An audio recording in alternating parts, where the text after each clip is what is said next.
Big arenas, high-stakes Riyadh tournaments, players rolling in Ferraris. It's the snooker world we know today, but it started far from the glitz and glamour. Snooker was born in dusty barracks, played on makeshift tables by soldiers looking to pass the time. From those quiet, smoke-filled halls, this game clawed its way to the global stage. So, forget the Ferraris for a minute. Let's rewind to the very beginning and see how snooker turned from a backroom game into an international spectacle. The story begins in 1875 in Jubalpur, India, with British soldiers stationed far from home. Seeking entertainment, these soldiers would gather around pool and billiard tables, inventing new games with whatever rules suited them. One day, Lieutenant Neville Chamberlain introduced a twist. Along with the traditional billiard balls, he added coloured balls with different point values, turning a casual game into something a bit more strategic and competitive. Thus, snooker was born, a word they used to tease rookies or snookers. What started as an inside joke soon became the name of the game. As soldiers returned home to Britain, they brought snooker with them.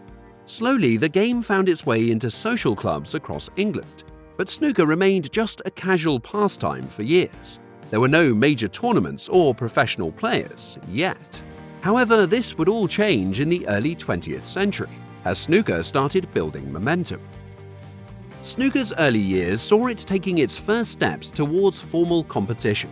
By the 1910s, players were already pushing the boundaries, with figures like Tom Aiken and George Hargest pioneering the century break, scoring over 100 points in a single run, something no one thought possible at the time.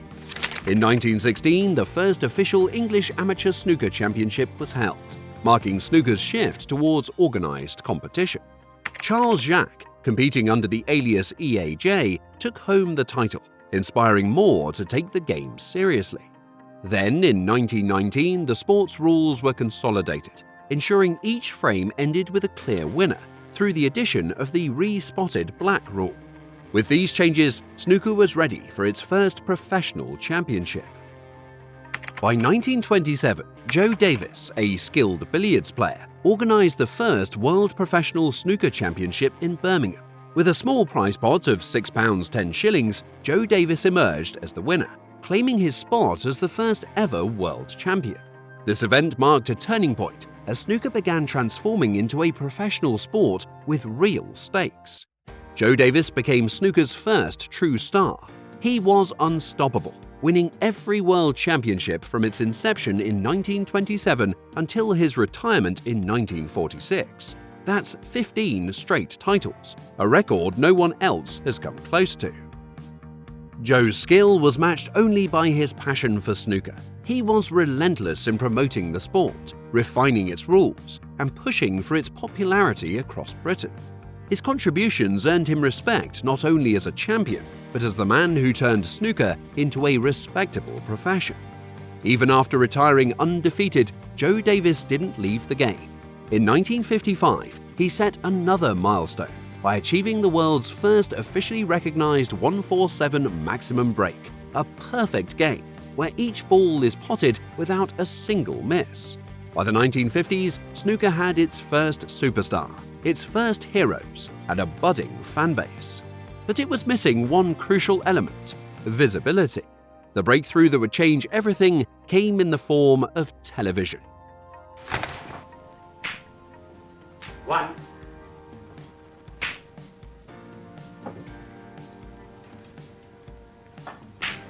And back on the black, I think. Nice one. 20. Up the screw. 32.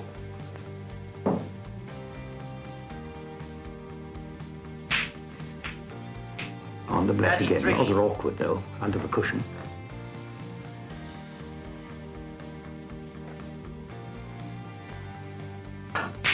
The 1950s brought snooker to living rooms across the UK, when the BBC televised the game for the first time. With the new reach of television, audiences got their first real taste of snooker, finally able to appreciate the skill and suspense it brought. It wasn't until the late 1960s that snooker saw a real boom. In 1969, the BBC aired a new show called Pot Black, created specifically for colour TV, which was still a novelty at the time. Pot Black was a perfect fit, showcasing the green bays and coloured balls in a way that was visually exciting. David Attenborough, then BBC Two's controller, saw the potential, and he was right. Pot Black became an instant hit. The show's popularity led to the rise of televised snooker tournaments, introducing millions to the game. Snooker was no longer confined to clubs. It had entered mainstream culture, and its appeal only continued to grow. In 1977, the World Snooker Championship found its permanent home at the Crucible Theatre in Sheffield. With its intimate layout, the Crucible gave viewers a closer, more intense experience.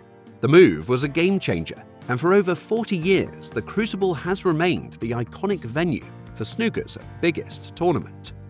Around this time, snooker introduced its first world ranking system in 1976, making it possible to track the world's best players officially. As snooker's popularity exploded, a new generation of stars emerged. Canada's Cliff Thorburn became the first non-British player to win the World Championship in 1980, opening doors for international players. Then came the players who defined the 1980s. Steve Davis dominated the decade, winning 6 world titles with a style that was cool and clinical. His rivalry with players like Aric's Hurricane Higgins and Jimmy White turned snooker matches into must-watch TV events. The 1985 World Championship final between Davis and Dennis Taylor drew 18.5 million viewers, an audience that rivaled top shows and sporting events. Snooker had arrived as a cultural phenomenon. Before we move on, please be sure to subscribe to our channel.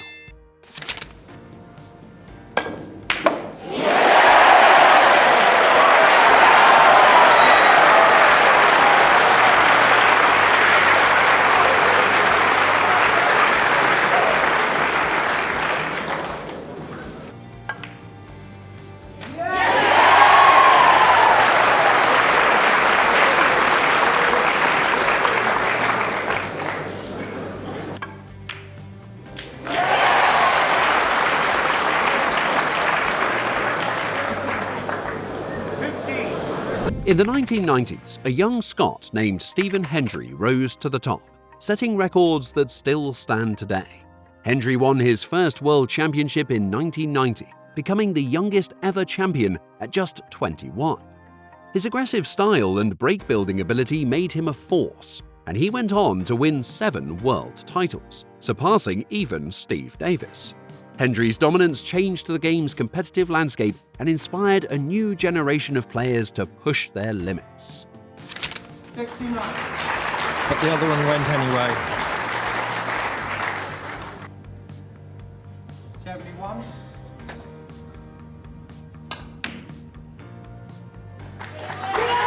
And with that break of 71, Stephen Hendry brings a great championship to an end. He has beaten Jimmy White by 18 frames to 12 to become the youngest ever champion. Amid Hendry's reign, a young Ronnie O'Sullivan began making headlines with his remarkable skill and speed. In 1997, O'Sullivan set a record by achieving the fastest 147 maximum break in history, clocking in at just 5 minutes and 20 seconds. It was a feat that seemed almost superhuman and captured the imagination of fans worldwide. Yes, it was just 33.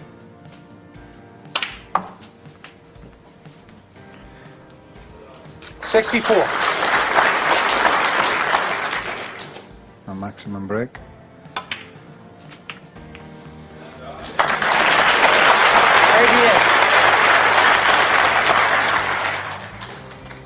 What a break!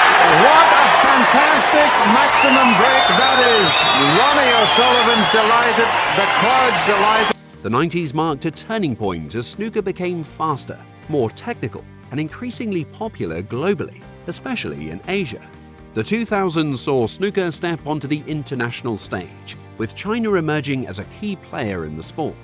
Ding Shunhui, China's snooker sensation, won the 2005 China Open as a wild card, capturing the attention of millions. Ding's success ignited a snooker boom across Asia, with fans flocking to see tournaments and young players dreaming of going pro.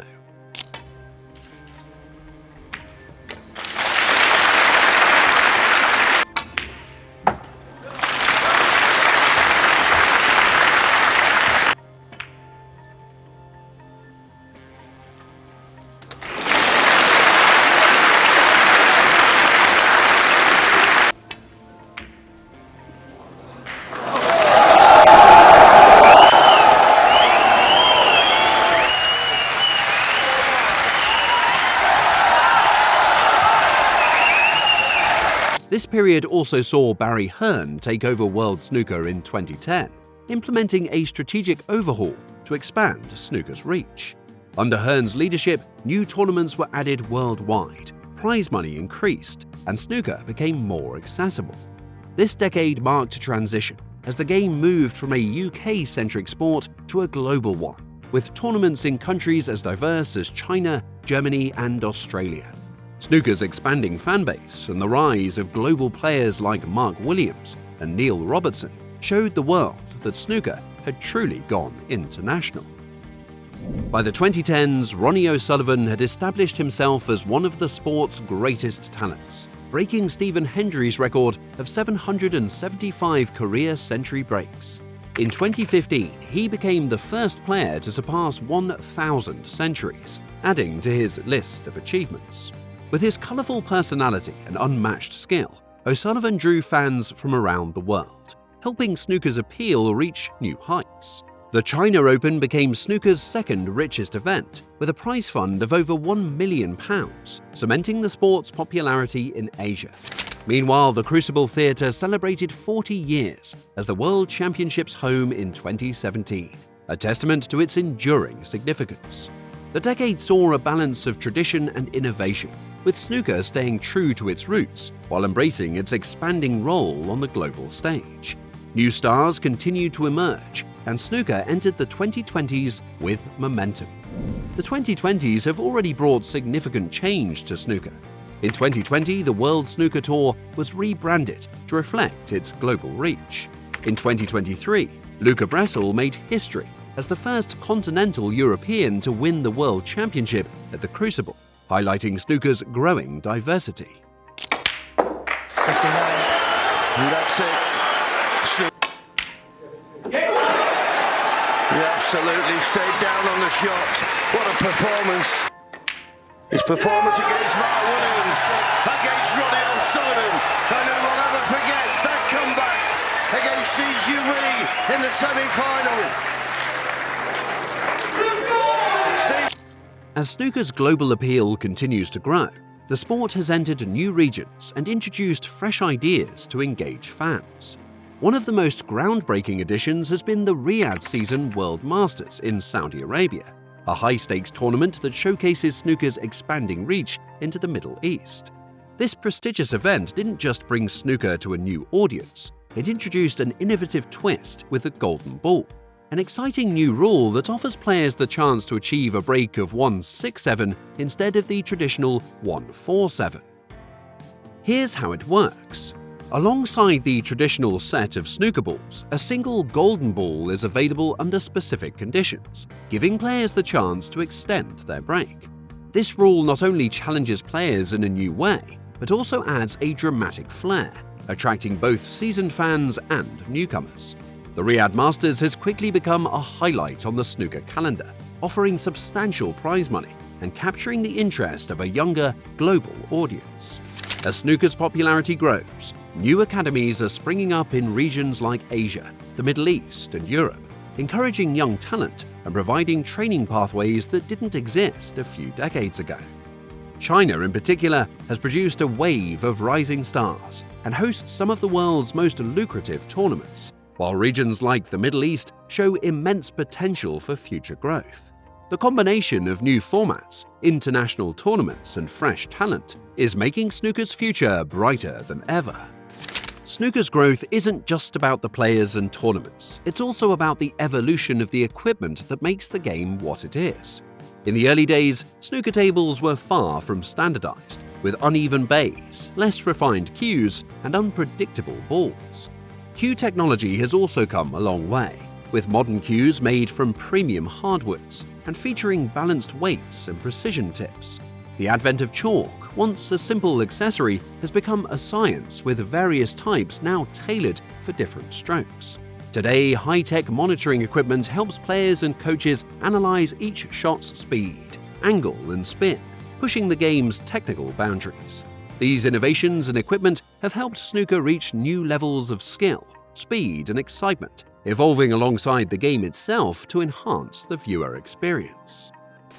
Snooker's journey from quiet army barracks in colonial India to grand arenas worldwide is one of resilience and reinvention. Legends like Joe Davis and Ronnie O'Sullivan have etched their stories into the game. But as new players rise across the globe, snooker's story is far from over. What began as a pastime has become a sport of passion and skill, uniting fans and players in a game that continues to evolve with every frame. And that's it for this video. Would you like us to explore more topics like this? Let us know in the comments. For more snooker content, click on the screen right now.